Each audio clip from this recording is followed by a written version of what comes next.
And I'm back.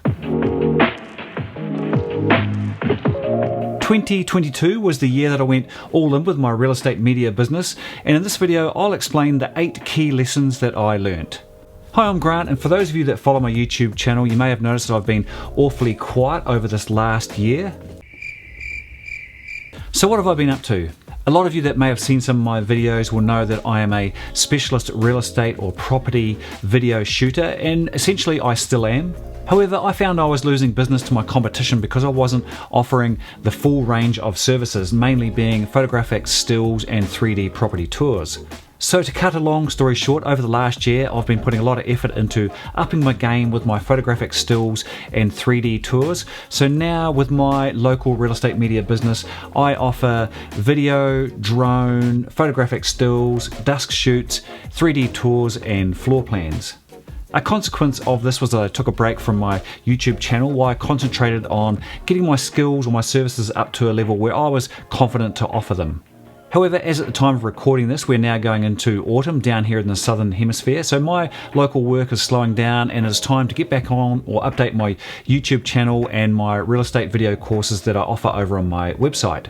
I thought a good topic for this video would be to share 8 key lessons that I have learned over the last year, and hopefully you'll find something useful in there that you may be able to apply to your own business. Number 1, the money is in the add-ons. As I mentioned earlier, I was losing business to my competition because I wasn't offering a full range of services. In my experience, and especially with realty clients, I have found that they really like having a one-stop shop for a person or a business that can offer the full range of services, so they don't have to get in multiple people to do different parts of the photos or the videos or the drone or the 3D tours.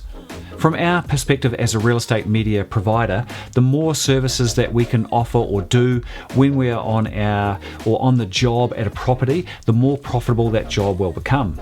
For example, only a couple of very short years ago, I used to only offer property video and drone because that was my background, but I was losing out business to my competition who were a one-stop shop and could provide the full gamut of services.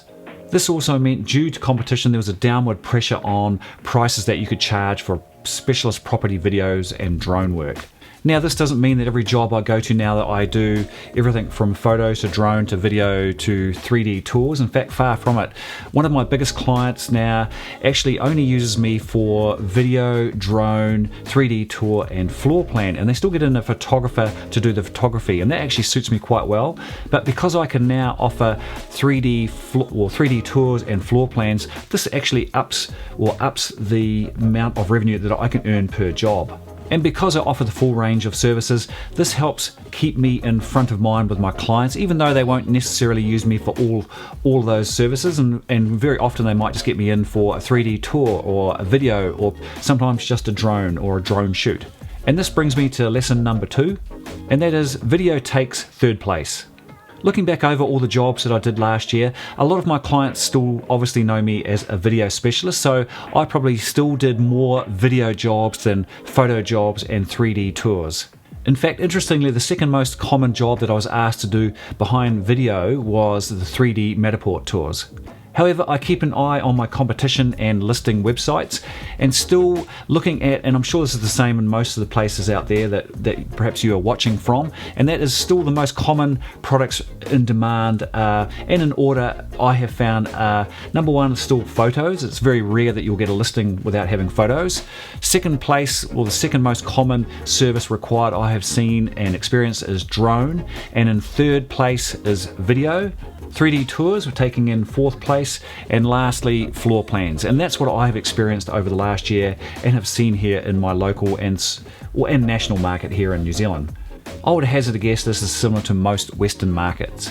However, if you're seeing something different, do let us know in the comments below. Point number 3 is bandwidth. Now this is an interesting one, and I quickly discovered on the jobs where I had to provide all the services being photos, video, drone, 3D tours, I found it very tough to juggle doing all of those jobs or to concentrate and provide all of those services well in one hit. Now it got a little bit easier with the more I did, obviously, but I have found that, and perhaps it's me with my limited mental bandwidth, but to provide and to do all those things well is extremely tough.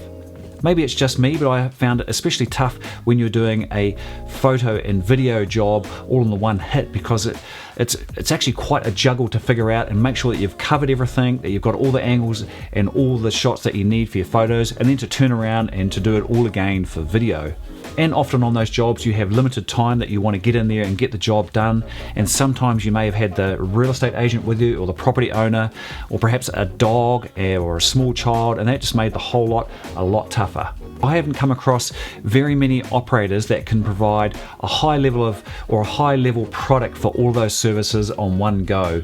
And in fact, most of my clients and the clients that have used me for quite some time recognize this, and they will often get in a specialist photographer, and then they get in me for doing video and the floor plan, and they keep our skills separate, and it provides two sets of eyes to attack the same property.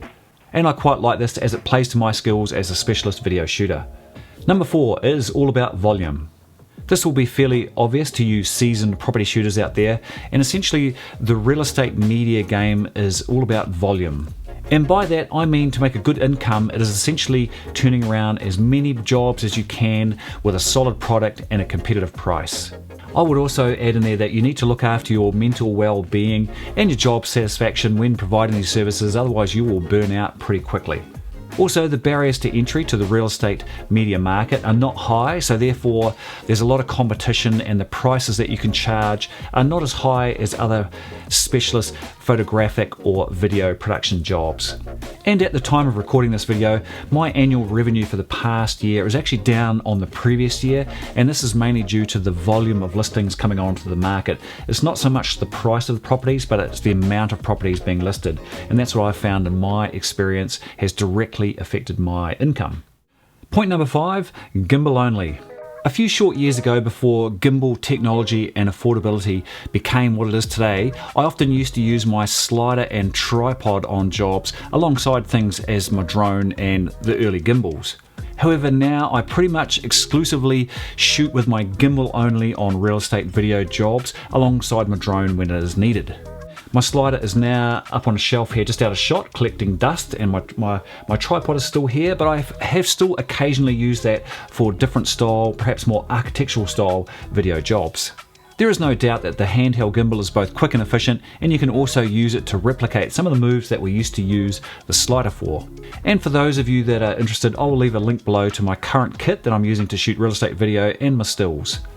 Point number 6, duration. Looking back over the last year at both my own and other creators or real estate video creators that I see on YouTube and other listing websites, I see once again that the duration is getting shorter and shorter for your average real estate video. Looking at my real estate videos, my average duration for the video or the finished video is coming in at about between 1:20 and 1:40 for your average 3 to 4 bedroom family home. Very rarely do we see now these styles of videos going over the 2-minute mark, even when you have a realty agent perhaps fronting the video or talking about the property. And that brings me to point number 7, and that is vertical video. Short attention spans and the annoying growth of vertical video on social media platforms such as Instagram Reels and TikTok, if your country still allows it, is becoming more and more popular. This can add a bit of a challenge to our video services we provide, and we have traditionally been shooting it in the 16:9 wide format such as this video, but then often our clients may be asking or wanting delivery in a vertical format, which is generally a 9:16 format. This adds a new dimension to our video services that we offer. And do we shoot in traditional 16:9 such as this video, or do we need to shoot in 9:16 for formats such as your Instagram Reels and TikTok? And do we just provide that with our services as part of our package, or do we charge extra for it? In my experience so far, clients are still just wanting the traditional 16:9 widescreen format, and they are often just reposting this video on their own social media platforms, but this often ends up with wasted screen real estate on your Instagram Reels or TikTok accounts. Personally, if a client comes to me and they want a re-edit of the video to a 9:16 format, I would like to charge for it, because this is going to take you and me time to re-edit and upload the video. However, if my competition starts offering these re-edits or vertical format video as part of their standard package, I'm going to have to adapt, but I'm not quite sure yet how I'm going to handle this, and I'll be interested to know for any of you out there how you're dealing with it. And my final point, number 8, is maturing. And by that I mean the overall professionalism in the real estate video production market over this last very few short years has lifted considerably. From what I have experienced, clients expect professionally shot and edited videos, especially if you want to remain competitive in this market. Special effects such as speed ramps and slick transitions, the use of drones is all now very commonplace in real estate video production. However, a wee caveat there is I think some special effects such as speed ramps can be easily overdone. So if you want to stand out from your competition, you need to see what the market is producing and produce new styles perhaps to your shooting and editing to remain competitive. I've been guilty over the last year or so of resting on my laurels a little and just producing the same style of video over and over, and I've had to up my game and perhaps try a few more moves and editing techniques when producing videos. My biggest tip here is talk to your client and find out what style of video they want. For example, I have one client and they like seeing quite whiz-bang edits with lots of effects, and then I have another client who will only want very traditional styles of video shot with dissolves and classical music. So find out what they want and then just meet their needs. And that wraps up my 8 lessons that I have learned over the last year. Please do share below in the comments any learnings or experiences that you have discovered or may have seen in the marketplace. And as always, thanks for watching, and I will see you in the next video.